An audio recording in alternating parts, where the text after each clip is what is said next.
in the same age. At the end of the service, I'm going to introduce you to my small group, or part of my small group. And we all had one thing in common that I teach the Wednesday night service called the door. And so last year, or actually a year and a half ago, we went through a series and we created all these small groups. And I said, here's the only prerequisite to come into my small group. You have to be over 30. It was good. That was the only prerequisite. You didn't have to be smart. You didn't have to be good looking. You didn't have to be all those things, although they are. You just had to be over 30. Some of you guys are like, well, I'm going to start a small group where you have to be over 50. Paul, you can't come to my group. You see, and here's what happens when you create a group. When you find a group of people, when life takes a curve, and it will, you'll have someone to help you through it. I love Ecclesiastes 4, 9 and 10. 2 are better than 1. Because if one falls down, his friends can help him up. But pity the man who falls and has no one to help him up. You see, even as I say that scripture, I know that there's people in the room tonight that you feel like you have fallen down and you feel like there is nobody to help you up. You see, and that's not the way church is supposed to work. That's not how it's supposed to work. How it's supposed to work is that when you fall down, that there should be 2 or 3 brothers or 2 or 3 sisters or 2 or 3 friends who say, come on, you can do it. You can do it. You can make it to the end. You see, Christianity isn't a sprint. It's a long distance race. And this life isn't a sprint. It's a long distance race. And you hear me say this all the time. The enemy does not care if he takes you out physically, I mean through death. He just wants to take you out. And maybe he'll take you out physically, maybe he'll take you out spiritually. But pity the man who has no one to help him out when he falls down. You see, there's always going to be this pushback. There's always going to be these people that say, I don't want to go to a small group. People in small groups are weird. They are. Come on, haven't you ever been to a small group full of weird people? Raise your hands if you've been to a small group full of weird people. Raise your hands if you're in a small group full of weird people. We all are. If you're in a small group, you are. Do you know why? Because people are weird. They're nuts. You're going to get involved in a small group and you're going to find out things about people that you did not want to know. And at the right time and at the right situation, that might be good information if you use it just to your advantage. I'm kidding. Don't ever do that. You're going to get involved in small groups where people like the Raiders. Ronnie's in a small group. And I think they're all Raider fans. Who would believe that they could get together and worship God? They can. You see, here's what's going to happen. You're going to get out of here, and I'm going to really challenge you tonight. At the end of the night, I'm going to challenge you to go get one of those booklets and find a small group. If you're in a small group, I'm going to challenge you to go out to one of the tables where we have all kinds of resources set out for you for your next study. You can pick out a new study. But see, if you're not in a small group, you're going to go, I'm going to push back. I'm not sure if that's really what I want to do. And I'm going to challenge you, and you're going to say, maybe I'll try that. And you're going to go, right as you get ready to ring that doorbell, you're going to think, what am I doing? This is going to take up another night of the week. That's right. Because sometimes going to small groups takes up another night of the week, and it's hard. And anything hard is always worthwhile. Anything hard is always worthwhile. And then you're going to remember Ecclesiastes 4, 9 and 10. But 2 are better than 1. I need someone to help me when I fall down. You see, maybe you're sitting here and maybe you've experienced this, because I know I've experienced this. Have you ever taken out your cell phone? How many of you guys have cell phones? Raise your hands if you have a cell phone. I'm saying almost everybody has cell phones. And it's amazing how many numbers you will put in your cell phone, right? I think my daughter has 140 names in her cell phone. That's crazy. Like, that's a lot of people. But you open up your cell phone and you look at all the names that are in your cell phone. Isn't it funny that you don't have anybody to go out with on Friday night? It's crazy, huh? We have all kinds of people in our lives, and we have all kinds of people that we're not connected to. We open up our cell phones and we think, man, I just want to call a friend. I just want to call somebody just to go do something. And you go through that list, and you go through that list, and 140 people later, you go, yeah, there's really nobody that I would do anything with. Because we have all kinds of acquaintances, but we don't have very many relationships. Which means this. One of the reasons the local church can be so weak is because they don't hold each other up because they don't know each other. How can you hold somebody up you don't know? And how can you make relationships if you don't open up your lives? You think that you have all these things in common with people and having something in common with somebody because you've got them in your phone doesn't mean anything. 90,000 people will go watch the Broncos. They'll root and they'll cheer for the Broncos. And when they pull out of the parking lot, they will flip you off. Because you cut them off. Because you don't have anything in relationship with them except for the Broncos. Because you have not connected. You've not built a relationship. You see, in order to build relationship, you have to let people into your life. That's how it works. Second thing that I love about small groups is small groups allow you a safe place to be human. Small groups allow you a safe place to be human. You think, really, is that big a deal, Paul? I think one of the fundamental issues that the church really screws up on is the church doesn't allow you to be human. Way too many churches. How many of you grew up in the church? How many of you grew up going to church? I grew up going to church. And for so many years, I was so afraid of what other people would think of me because I was taught that I couldn't have sin in my life. And so what I'd do is I'd put up these walls, I'd put up these fake facades, I'd put up these fake things. And that I didn't want anybody to know what was going on in my life. Do you know why? Because if they found out what was going on in my life, they wouldn't just think I was human, they would think I was a sinner. That's wrong. That's wrong. The church misses an extremely huge element. We are all sinners. Do you know why we're all sinners? Because we're all human. Because we're all human, right? You see, small groups are a place that becomes safe for you to just come in and just lay it down and just say, you know, man, boy, I've got issues. And you know what's really great? Is when someone else in your small group has greater issues than you. Because you go, oh, I'm human. And then they go, oh, I'm human. What did I say that for? But you say, this stuff takes on. You see, and I know that everybody has issues. But I got to tell you, it was really hard for me to join a small group. I know that it's hard for a lot of people to join a small group. But do you know the number one pushback that I pushed back on? I'm a pastor. It is really difficult when you teach about 60 sermons a year on how to live godly lives to go into a small group and confess what's going on in your life. Right? There's this pushback. And I can tell you the best thing that's ever happened is being able to go to my small group and just go, man, my life is just rocking right now. It is really, really hard. Because it's not just true for pastors, it's true for everybody. Because Satan knows that sin grows best when it's unconfessed. And you see, you have a hard time getting over that area of your life because you don't have anybody to share this with. And we don't share it just to share it. We share it because just as James 5:16 says, confess your sins to each other and pray for each other so that you may be healed. Here's what it's saying. It's saying confess what's going on in your life. Let down your guard. Reveal who you are so that the people that know you can pray for you, so that the enemy can't attack you in those areas of your life anymore. Because when you confess something, when I come along and I say, hey, this is what I'm struggling with, and these guys who love me and care for me can call up and say, hey, Paul, how you doing with that? Hey, how's that going? How's you and Linnea's marriage? Are you guys doing well? How's things going in your life? And you say, yeah, things are going okay. But then there are days, man, because we're human. It doesn't matter if you're a pastor.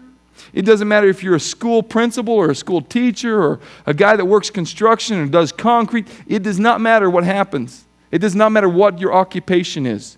You struggle with sin because you're human. And the only way to get past those struggles is to confess to somebody so that they can pray for you, so that you can be healed. Here's the third thing I want you to write down. You see, I think there's a third reward that happens in small groups. Small groups allow you a place to feel the grace of God through the grace of God's people. Have you ever needed to feel the grace of God? We have, right? Have you ever done stuff in your life that you just were like, man, I do not know why I did that. That was really, really stupid. Or maybe you didn't even say that.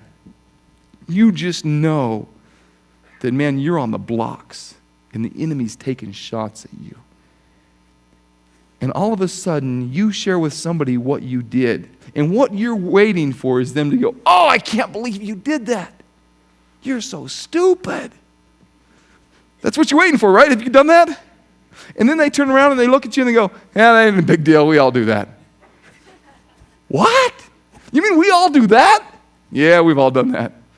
Well, why didn't you guys tell me? I wouldn't have done it. And all of a sudden, somebody extends you grace. You know, the sad part is this. For way too many churches, and way too many times, grace seems to be way too rare. Grace seems to be way too rare. Dear brothers and sisters, if another believer is overcome by some sin, if another believer is struggling with something, if another believer, if one of your friends who has given his life to Jesus or her life to Jesus is struggling with some sin in their life, you who are godly, you who have a relationship with God, you who have made a commitment to walk in His ways, you who have said that no matter what happens in this life, I'm following you, should gently and humbly, do you know why humbly? Because we've all blown it. Gently and humbly help that person back onto the right path. I think the Good Samaritan is one of the saddest stories in the Bible. That there's these 3 guys in the story. There's actually 4 guys in the story. 1 guy that gets beat up, and 2 people who claim to know God, who walk by the person who has been beat up at different times during the day, ignoring his needs. And finally, a Samaritan, who doesn't believe in Jehovah God, comes alongside and says, hey, let me help you up. You see, too often the church acts like the world, and the world acts like the church. Too often that happens. That's terrible. You see, and too often people in our church are hurting. And so there's 2 problems here. Those who have hurts, you need to find yourself a small group so that you can be surrounded by people who love you. And those who are in the church who aren't hurting need to get small groups together or get in a small group so that you can help people who are hurting. Accept one another. Romans 15:7. Just as Christ accepted you, in order to bring praise to God. You see, when we help each other, when we support each other, it glorifies God. It gives God credit. The church is the church when people accept people who have broken lives. The church is the church when, despite everything that's going on in somebody's past, it's okay. Isn't that great? I love the fact that our doors are open to our whole entire community. I love the fact that people invite their friends here. I love the fact that people turn around and say, hey, it doesn't matter what's happening in your life, because too many people that don't go to church think they have to clean up before they can come to church. And isn't it amazing that God brings healing when you get your friends here? Do you love watching that? I can't see you because of the lights, but I love watching that. I love watching the transformation that happens in people's lives.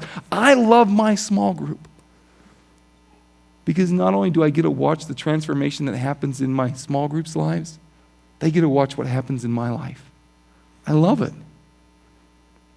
That you get to love on each other's families. You see, small groups allow you to feel the grace of God through God's people. I'm going to give you this last point, and as I give you this last point, I'm going to ask for the band to come back up, and I'm going to ask for my small group to come up. Last point is this. Small groups help you grow spiritually.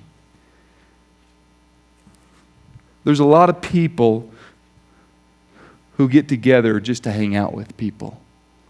Our goal is not to get together to hang out with people. At the end of the day, our goal is to get together to know, love, and worship God. Way too many people struggle in their relationship with God because they do not surround themselves with people who love and know God. Romans 14:1. Accept other believers who are weak in faith, and don't argue with them about what they think is right or wrong. You see, here's what this scripture is saying. It says, our first goal is not to convert you. See, maybe you're coming here, and maybe you're just checking out Canyon View, and maybe you're even just checking out God. The goal of small groups is not to convert you. The goal of small groups is to love you. But it is the love of Christ. It is love that draws people to Christ. It was love that drew me. It was love that drew you. You see, there's something really, really healthy about 4 or 5 or 6 or 7 or 8 people getting together at somebody's house and cooking food. George is the one that cooks food for our group. We love going to George's house. There's something great about kicking around ideas, because all of us have wacky ideas, because all of us are messed up and all of us are weird. There's something really, really, really healthy about at the end of the evening, sitting around and somebody saying, hey, does anybody have any prayer requests? And you raise your hand. And you say, yeah, my kids are going through it. And they won't listen to me because I'm their dad. Right? You guys have the same kids I have. They say, hey, you know what?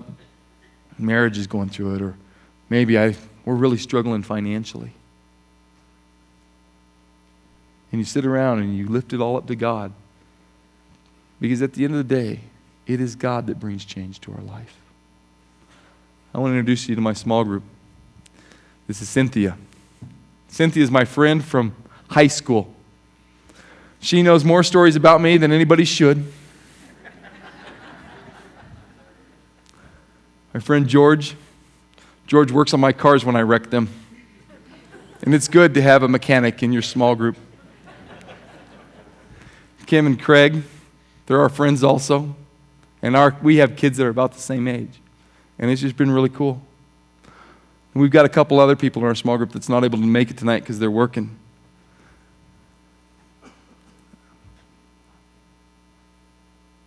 On a personal note, I've never been prouder to be in a small group than I have been to be in your guys' small group.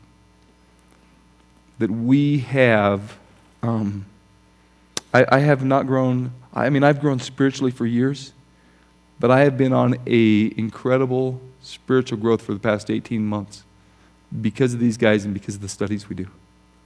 It has been phenomenal. And so I'm not telling you this as a pastor saying, hey, join a small group. I'm telling you this because I'm in one. It's changed our life. It's been fantastic. I've been in small groups for years. But there has been nothing more healthy in our life right now than our small group. We're going to worship with one last song. And when we're done, I'm going to ask that you would go check out the small group information booklet. Just go get a packet. It can't be that scary to get a packet. Take it home. Look at it at night when nobody's watching you. And find out what God has for you this year. I'm not letting you off the hook, all right? But before I close, I want to mention at the beginning of the service, we talked about some pretty serious stuff. We talked about chinks in the armor, facades that we have going on in our life. So after we close in prayer, I'm going to invite you to the prayer room. I'm going to invite you for prayer.